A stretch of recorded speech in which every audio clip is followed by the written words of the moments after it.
Assalamualaikum warahmatullahi wabarakatuh. Waalaikumsalam warahmatullahi wabarakatuh. Berdasarkan kesepakatan kita ya Bu Dini, terima kasih. Kita udah sepakat nanti saya bersama Bu Dini akan melakukan coaching supervisi akademik. Nah sebelum Bu Dini tampil, izinkan saya ngobrol sebentar. Oh iya, silakan Bapak. Jadi ini sebagai pra observasi. Ya baik, terima kasih atas kepercayaan saya untuk mengcoaching Bu Dini. Sama-sama. Terima kasih juga Bapak sudah bersedia menjadi coach saya. Baik, saya percaya Bu Dini akan menampilkan modul ajar terbaik. Nah, saya mendapat info dari Bu Dini akan mengambil tema pupujian atau nadoman. Ya, nah, betul, itu tujuannya seperti apa betul. mengambil tema ini? Betul ya. Jadi saya harapannya anak selain mengenal pupujian, memahami juga anak merasa bersyukur, dan selanjutnya anak tuh akan menjadikan pupujian ini menjadi bagian dari kehidupannya seperti itu ya. Karena kan kita juga sudah tahu bahwa pupujian itu setiap hari selalu dikumandangkan. Hanya saja kan tidak semua siswa itu hafal atau tahu apa itu nama itu tuh apa yang saya dikumandangkan sebelum azan itu apa. Nah jadi itu tujuannya itu. Nah ini menarik. Sepertinya usia SMP itu ada yang berhenti mengaji di madrasah ya. Nah ini bagus temanya, aktual. Semoga anak-anak dengan Bu Dini membawa tema ini merasa terpanggil lagi untuk pengajian ya. Iya. Nah, ini area pengembangannya seperti apa nanti? Nah jadi area pengembangan yang ingin saya kembangkan di siswa itu, jadi selain anak itu mengenal, anak juga dapat menggali kreativitasnya, bagaimana anak dapat mengekspresikan tentang pupujian itu sendiri, dan bagaimana memahami atau menganalisis sebuah teks pupujian. Gitu. Ya. Menurut Bu Dini, anak-anak sudah hafal semua atau ada yang sama sekali tidak? Udah melakukan observasi nggak sebelumnya? Nah, karena ini belum ya Pak ya, dan kebetulan ini baru materi baru juga, jadi saya juga belum bisa memberikan pernyataan apakah anak-anak berapa persen yang sudah hafal, yang sudah tahu tentang beberapa pujian yang akan saya sajikan nanti. Jadi mohon maaf saya belum bisa menjawab itu. Saya juga tidak bisa mengira-ngira begitu ya, karena kan karakter tiap siswa, tiap kelas itu berbeda seperti itu ya. Semoga saja nanti ketika saya masuk kelas dan menyajikan materi ini, anak-anak semangat, anak-anak antusias meskipun misalnya belum semuanya hafal seperti itu. Baik, jadi mengembalikan memori kalau yang sudah pernah mengaji dulu ya. Jadi ini semoga masih fokusnya ingat. pupujian sebelum azan Ya. atau ada yang gimana nih? Iya, memang kan pupujian itu ada yang biasa dikumandangkan sebelum azan begitu ya, dan ada juga yang memang dikemas. Kalau sekarang itu ya ada pupujian yang dikemas secara menarik dan diupload di beberapa medsos atau di YouTube begitu ya. Betul. Tentunya dengan bahasa Sunda. Iya. Ya. Baik, strategi supaya anak lebih antusias atau anak asik. Seperti apa tuh strategi yang akan dilaksanakan? Ya, saya berusaha untuk mencapai strategi yang mencapai tujuan yang sudah saya tentukan. Saya menerapkan strategi pembelajaran diferensiasi begitu, dan saya juga buka juga dengan pembelajaran sosial emosional seperti itu. Dan untuk menjaga antusias dan semangat anak juga saya nanti insya Allah akan menerapkan atau saya akan melakukan ice breaking seperti itu, karena selama ini jarang sekali anak diajak untuk ice breaking ketika pembelajaran. Padahal itu ternyata anak tuh senang kalau diajak ice breaking gitu ya, ada games sedikit sebentar itu akan meningkatkan fokus siswa dan semangat siswa. Itu mungkin inti strategi yang akan saya lakukan. Baik, ini sudah tidak sabar nih saya akan melihat langsung ya Bu Dini membawa anak-anak supaya happy, dan tentunya ini praktiknya akan banyak ya. Ya. Tentunya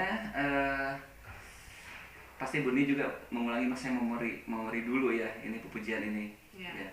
Bu Dini semoga berhasil. Amin. Ya. Ini materi yang sangat cocok. Semoga anak-anak bisa antusias. Ya. Amin. Yuk kita tunggu nanti seperti apa respon anak-anak. Ya, siap. Semangat. Ya, Ya, harus sekian. selalu semangat. Baik, Assalamualaikum warahmatullahi Terima kasih wabarakatuh. Bapak. Waalaikumsalam warahmatullahi wabarakatuh.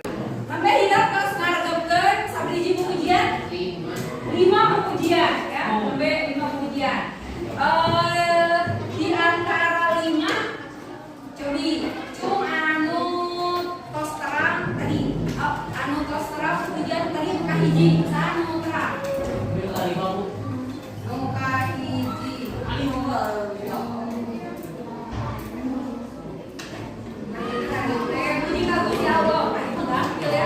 Terang ya, ya cuma atas apa agama biasa atas apa pujian hiji. Oh seger ya, oke. Pujian kedua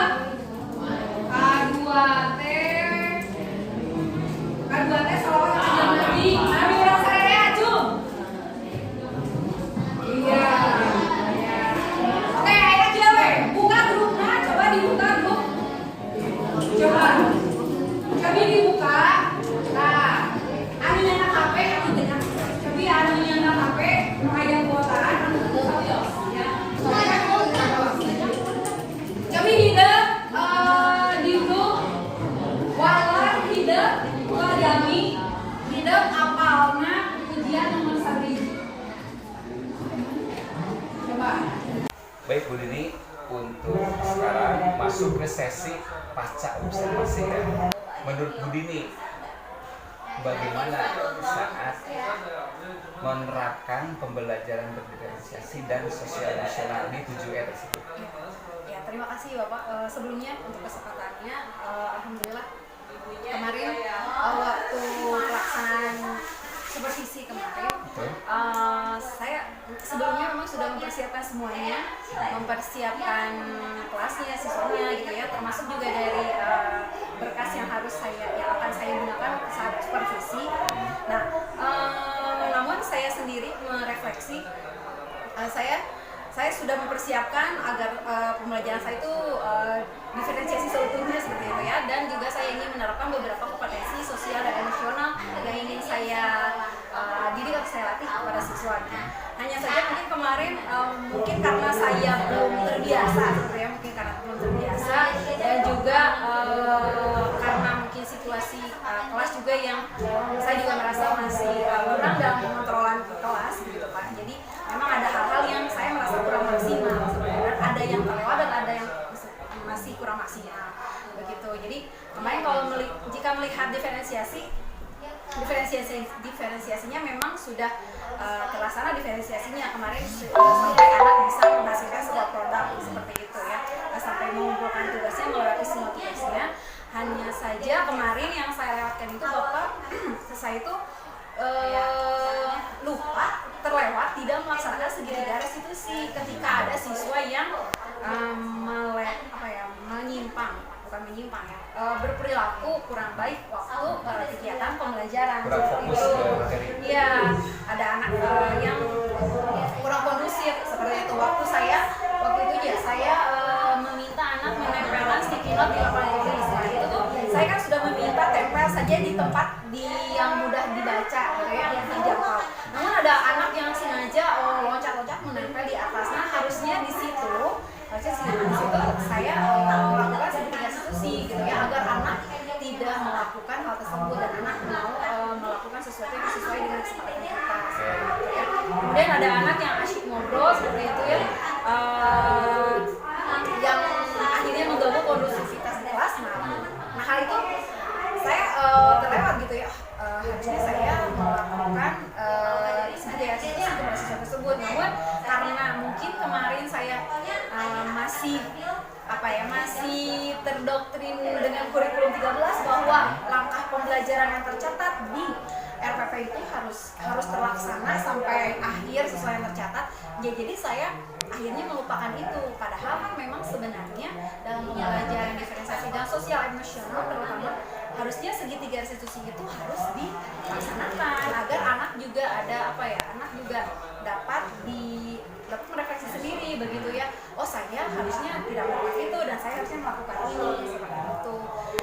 Jadi kemudian kemarin juga diferensiasi kayak saya memang sudah mempersiapkan dari kontennya, dari produk dan dari prosesnya seperti itu, dan mungkin saya merasa kurang maksimal dari prosesnya itu Pak gitu. Jadi mungkin karena waktu yang tersedia kurang banyak, atau mungkin juga sayanya yang kurang manage waktu kurang baik, sehingga saya merasa kurang maksimal di diferensiasi proses seperti itu.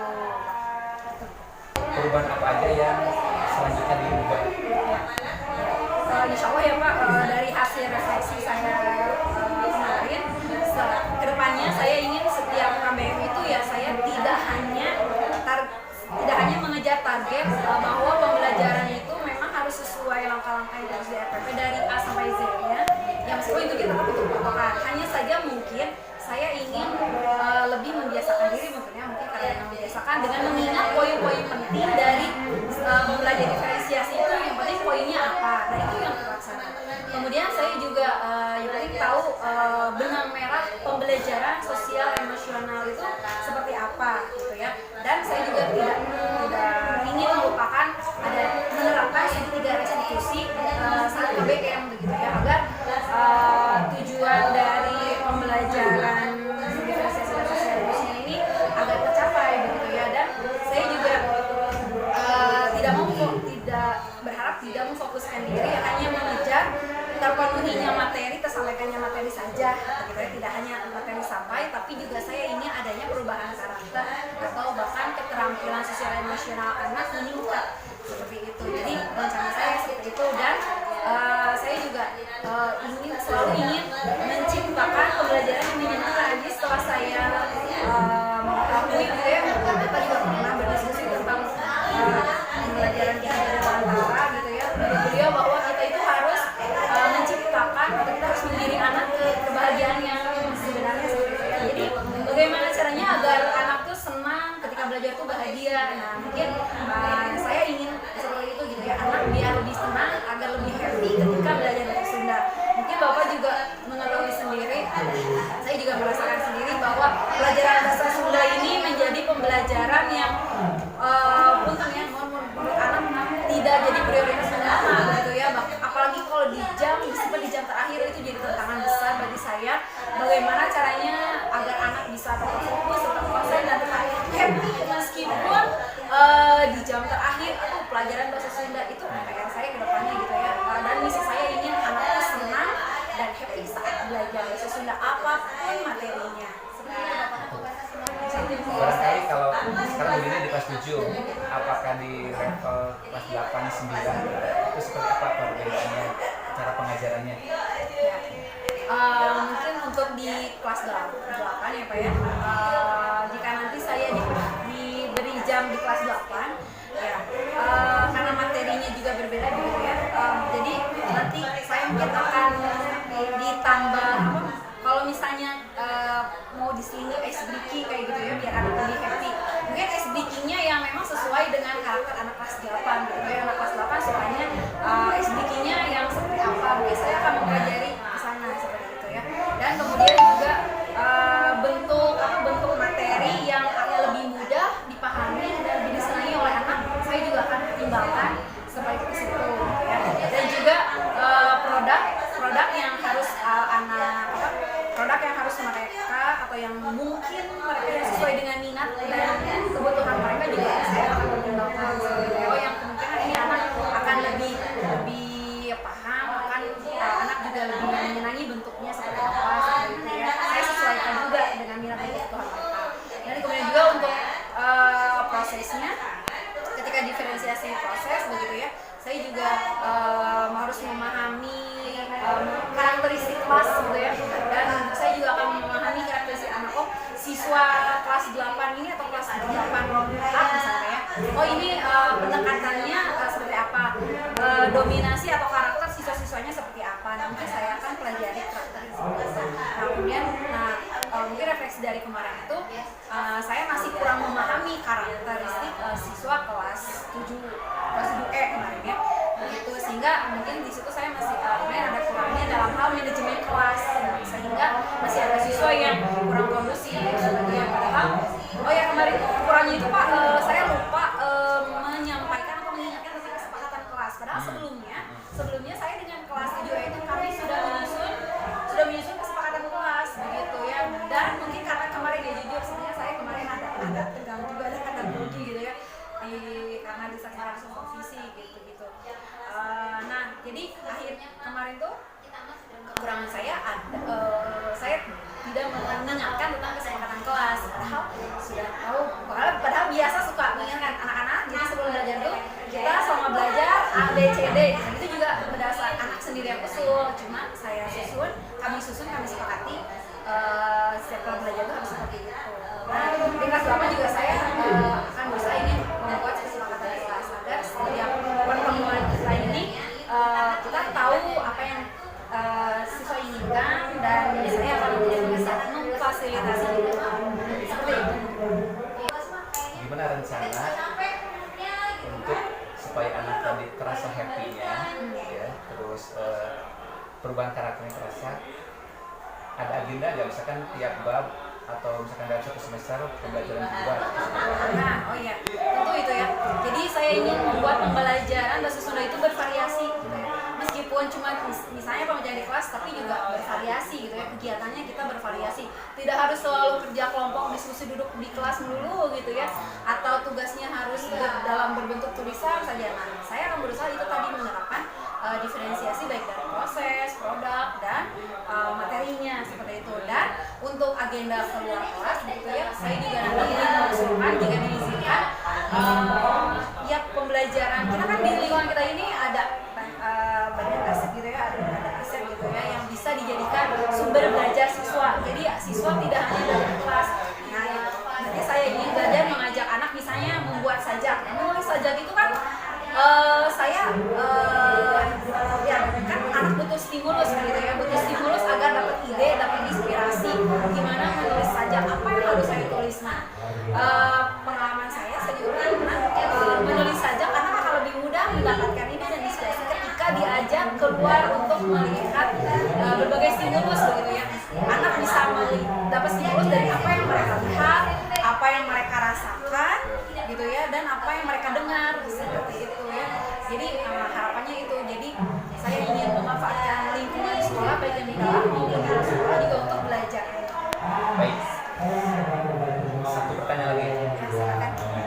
Kita di lingkungan yang memang dekat ke taman budaya ya, itu sebagai aset kita dekat sekolah. Dan lingkungan kita pun ada yang masyarakatnya ada lingkup seni. Belajar bahasa Sunda pun bisa lewat ada teater atau ada apa pertunjukan. Ya. Bagaimana memanfaatkan aset gedung pertunjukan? Karena satu dan lain hal memang kemarin itu tidak terlaksana meskipun kami sudah berencana begitu ya, pada lambat belum terlaksana. Nah, untuk kedepannya mungkin saya bisa bekerja sama gitu ya, bisa bekerja sama dengan lingkungan seni tersebut.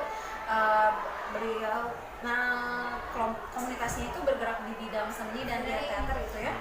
Nah, mungkin selain ketika kita mengajak siswa untuk hadir ke sana untuk belajar langsung, bisa juga mudah-mudahan bisa mereka yang kita hadirkan di sekolah di sini. Jadi bisa dinikmati, bisa diapresiasi oleh semua kelas, tidak hanya untuk satu jenjang saja. Seperti itu mungkin kalau untuk kerjasama dengan lingkungan seni seperti itu. Jadi bisa seniman masuk sekolah. Iya, betul. Mudah-mudahan. Atur nuhun Pak Yopi, Bu Dini, saya barusan sebagai observer lah, pengamat apa yang telah dilakukan pasca observasi antara Pak Yopi dan Bu Dini. Saya apresiasi, bagus sekali. Mudah-mudahan ini bisa berlaku pada semua guru di sini. Jadi ketika nanti ada waktu senang, ada waktu di luar pembelajaran, ketika diskusi, bukan hanya ngebahas tentang sesuatu yang lain, tapi kita seperti ini menjadi kunci antara guru dan siswa. Cuma ada beberapa hal yang saya catat menarik untuk kita diskusikan. Ya.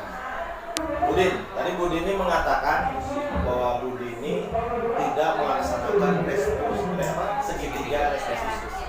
Kira-kira kenapa bisa terjadi seperti itu, Bu Dini?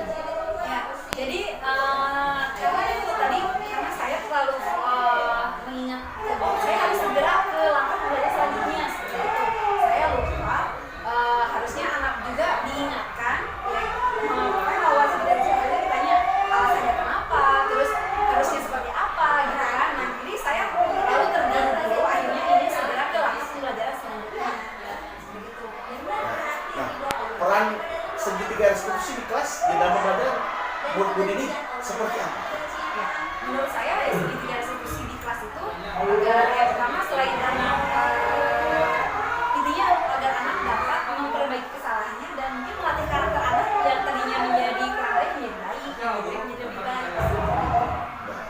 Nah, sekarang solusi Bu Dini ketika Bu Dini tadi ada yang terlewat tidak melakukan restitusi, kedepannya bagaimana? Kedepannya saya harus membiasakan segitiga restitusi baik di kelas maupun di kelas begitu ya. Mungkin karena ya saya juga banyak dapat ilmunya begitu ya dan belum terbiasa. Kedepannya saya sekarang juga Pak, saya selalu berusaha mencoba baik di luar kelas juga sebenarnya. Kalau di luar kelas saya udah enak, udah terbiasa dan intinya saya poin-poin pentingnya segitiga restitusi itu sebenarnya tidak perlu waktu lama, hanya saja poin-poin pentingnya apa dan saya bisa komunikasi ke anak.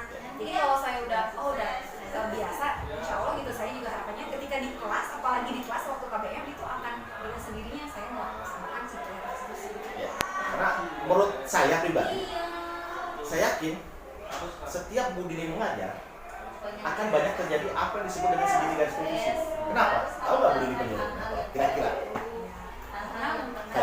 Saya ingin tahu aja.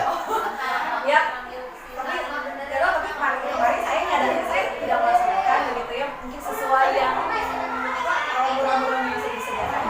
Kalau misalnya secara tidak sadar saya sudah melaksanakan ya, karena kan di kelas itu banyak terjadi hal-hal anak itu tidak sesuai dengan mungkin lulus pelajaran yang sudah direncanakan. Dan anak juga kan suka berperilaku sesuai dengan keinginannya gitu ya. Dan saya juga refleks menegur, cuma menegurnya tidak sesuai segitiga restitusi begitu ya. Kita hanya menegur langsung nggak boleh seperti itu nah seperti itu pakai restitusi kan tidak langsung seperti itu. Ya, karena saya yakin bahwa andai kata saya jadi siswa dengan gurunya Bu Dini, pasti anak tuh akan mencari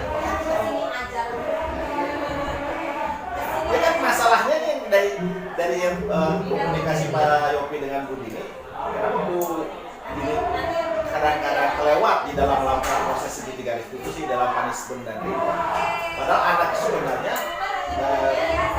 kalau saya amati tadi kita yang mencari perhatian ke Bu Dini itu sebenarnya kan.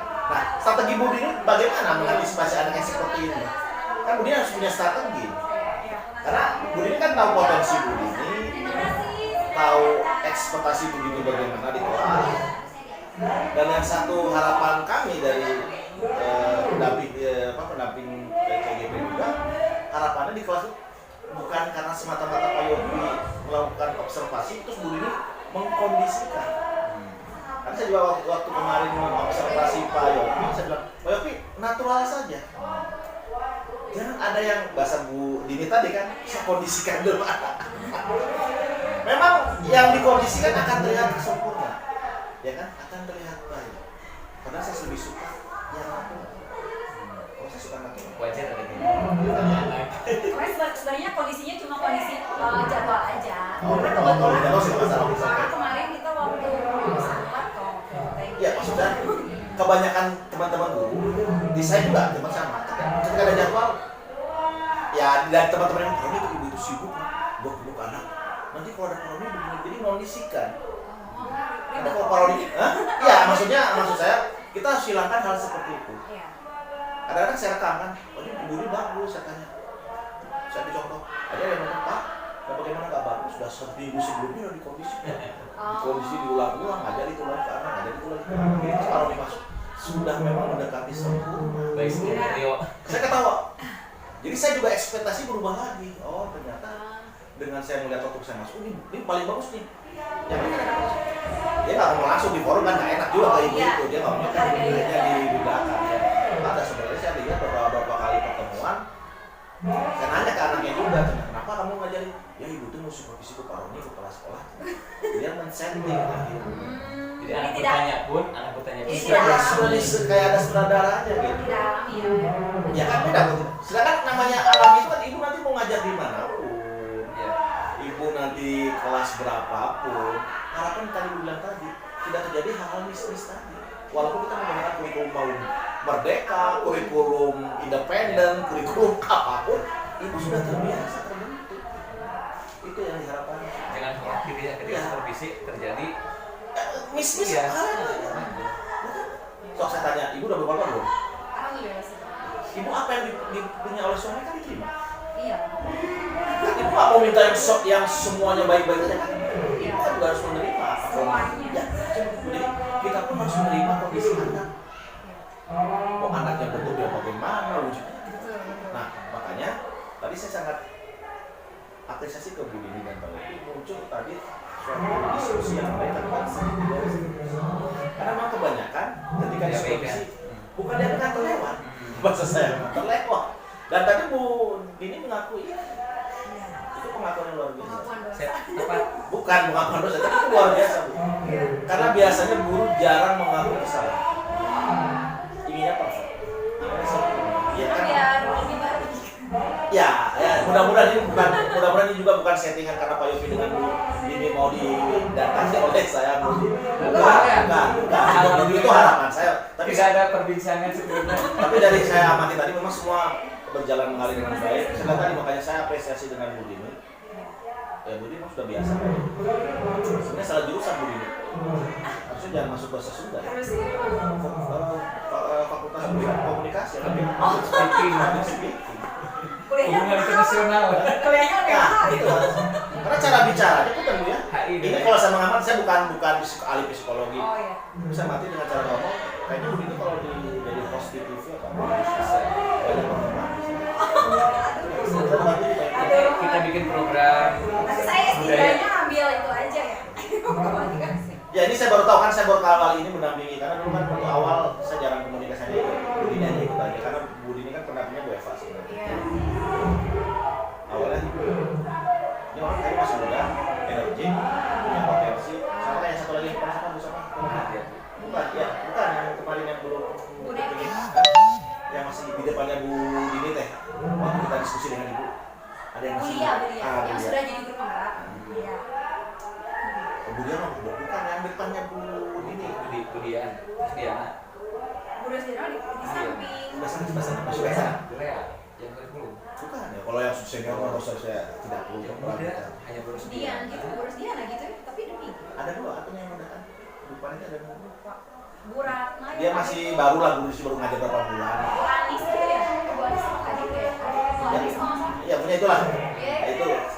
Tapi saya bandingkan antara Bu Dini dengan Bu yang muda itu, tingkat wawasan, tingkat speakingnya kan berbeda. Makanya tidak salah kalau dia lolos nah, jadi potensi kedepannya satu yang harus dikembangkan oleh Bu Dini adalah kemampuan untuk menjadi seorang yang punya leadership. Bisa jadi mengganti Bu Eva ya. Memang sinergis. Nggak apa-apa. Kalau beliau sudah punya apa ini? Beliau sudah punya. Hanya tadi kalau coaching kurangi untuk memberikan bantuan. Dulu kita lihat sama-sama mudah-mudahan apa yang Bu Dini cita-citakan bisa terrealisasi. Ini konfirmasi kemarin tuh ya Pak, waktu materi yang dibawa solusi itu tuh sebenarnya kemarin tuh galau di antara materi itu gini. Sebelumnya kan saya sudah mencoba diferensiasi ya, sudah dibuatnya perangkatnya gitu yang sudah saya upload ke waktu itu.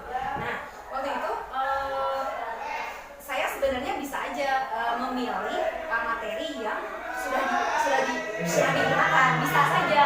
Tapi waktu itu saya menantang diri, mereka itu H-1 mendadak bikin lagi RPP yang pengen diferensiasi sama pembelajaran sosial emosional. Dan saya juga memang merasa untuk ini dari RPP juga ini belum sesuai, belumnya masih ragu gitu ya, sudah sesuai atau belum, sudah sempurna atau belum. Tapi ya bismillah gitu, menantang diri, materinya emang materi baru, materinya yang baru kalau bisa gitu ya. Udah bismillah, udah yang baru aja ya, emang kasih pilihan, silakan mau yang kemarin juga bisa, yang baru lebih baik. Menantang diri lah ya, bikin H-1, yaudah bismillah, alhamdulillah akhirnya bikin materi ujian belum diajarkan. Jadi memang anak itu belum itu memang pertemuan pertama, materi baru, dan ya kita Jadi saya tanya dulu ke Bu Dini. Saya tanya dulu Bu Dini. Target Bu Dini di kelas itu apa yang dikejar? Kesesuaian RPP dengan pelaksanaan, tujuan akhir dari pembelajaran, atau perubahan perilaku anak? Nah, sebenarnya kan perubahan perilaku anak, Pak, gitu ya. Karena kan ternyata kan setelah saya belajar, perubahan karakter anak itu tuh yang lebih penting.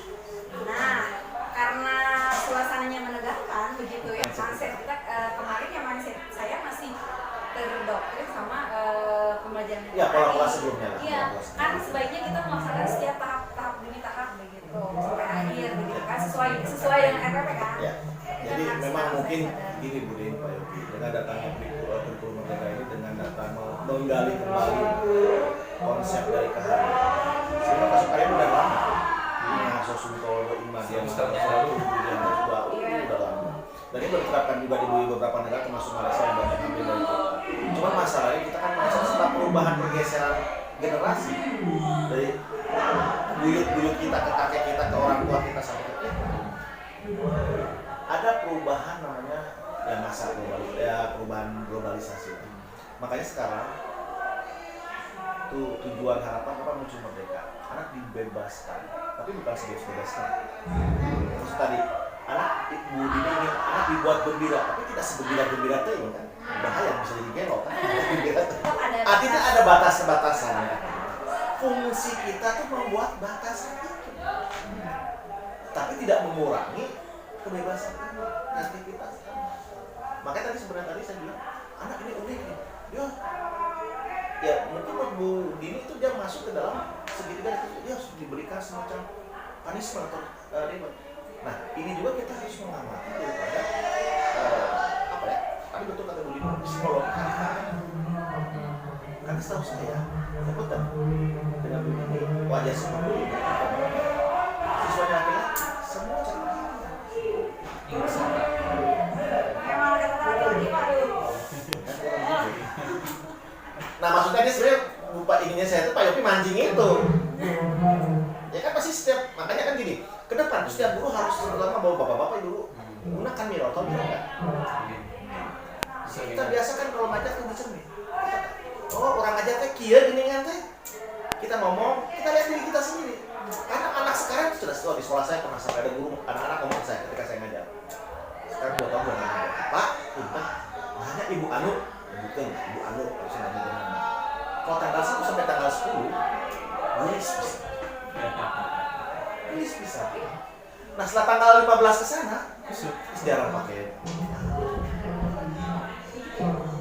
Nggak tahu, ini di sekolah saya nih, di SMK saya. Berarti dia berubah ya penampilan dan ekspresi. Ya mungkin satu kan udah akhir bulan, dapurnya kurang ngebul, kan pengaruh kalau wanita langsung ke sini nih. Berorang bikin kendangan gitu kan. Oh ya ganti bulan kan. Saya bilang oh ya maklum, itu ibunya lagi masih mikiran dapur. Oh gitu, tapi kan aneh Pak. Anak sampai melihat ada gitu. Tidak lagi melihat. Makanya saya tanya, ibu mau mencari kesesuaian antara RPP dengan saya tidak merasa. Makanya sekarang kalau saya mau supervisi yang saya kondisi anak 15. Saya nggak boleh tidak dicetak ini pembukaan sesuai di sini. Itu K13 kan gitu Bang penilaiannya. Ya makanya kita sekarang coba bukan dirubah tapi menyesuaikan. Karena tujuan kita di akhir adalah perubahan perilaku anak. Nah, termasuk yang ini tadi barusan Bu Dini mimpin. Yang Bu Dini nilai produknya atau perubahan kebiasaan anak tapi melakukan kebiasaan terus menerus. Iya. Perilaku anak. Ya, jadi harapannya dengan dia memanfaatkan barang-barang yang tidak bermanfaat itu tidak hanya pada saat momen ini, nanti di rumahnya, di kampungnya, di tempat grup dia itu dilakukan. Oh saya dulu di SMP harus pas ini hari ini atau minggu kemarin saya coba kita buat sekali.